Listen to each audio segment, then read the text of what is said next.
FCRA బిల్లును ప్రభుత్వం ఉపసంహరించుకున్న సందర్భంలో అసలు ఆ బిల్లు ఎంత ఇంపార్టెన్స్ అన్నటువంటి దానికి సంబంధించి కార్లో లాంబార్డ్ భారతీయ ఇటలీ సంబంధాలకు సంబంధించిన అనలిస్టు అడ్వైజర్ చెప్తున్నటువంటి కీలకమైన సమాచారం.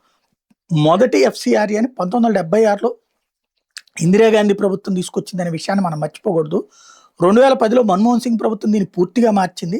వాస్తవానికి ఆ చట్టం మరింత కఠినంగా ఉండేది. టెక్నాలజీ కారణంగా విదేశీ ప్రభావం చూపడం ఇప్పుడు చాలా సులభమైంది. అదే సమయంలో ఆర్థిక వ్యవస్థలో పారదర్శకత, ఓపెన్నెస్ పెరగడంతో గతంలో లేని మార్గాల ద్వారా నిధులు సులభంగా తరలే అవకాశం ఏర్పడింది.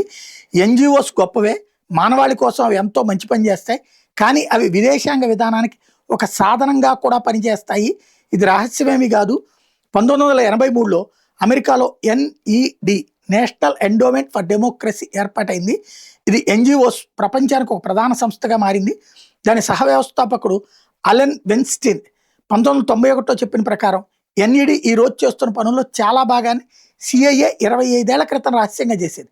ఎవరు ఏ సంస్థకు నిధులు ఇస్తున్నారు, ఎందుకు ఇస్తున్నారు, ఆ నిధులు ఏ విధంగా ఉపయోగించబడుతున్నాయి అనే విషయాలు ప్రభుత్వాలకు స్పష్టంగా తెలియాలి. విదేశీ ఎన్జిఓ నిధులు ప్రకటించిన ప్రయోజనాలకే వినియోగించబడుతున్నాయా లేక రాజకీయ ఎజెండాల కోసం దుర్వినియోగం అవుతున్నాయా అన్నది నిర్ధారించాలి. ఎఫ్సిఆర్ఏ మీద చర్చలో అసలు ప్రశ్న విదేశీ నిధుల నియంత్రణ అవసరమా కాదా అనేది మాత్రమే కాదు, పారదర్శకత, జవాబుదారీతనం, ప్రజాస్వామ్య ప్రయోజనాల మధ్య సరైన సమతుల్యత ఎలా ఉండాలి అనేదే.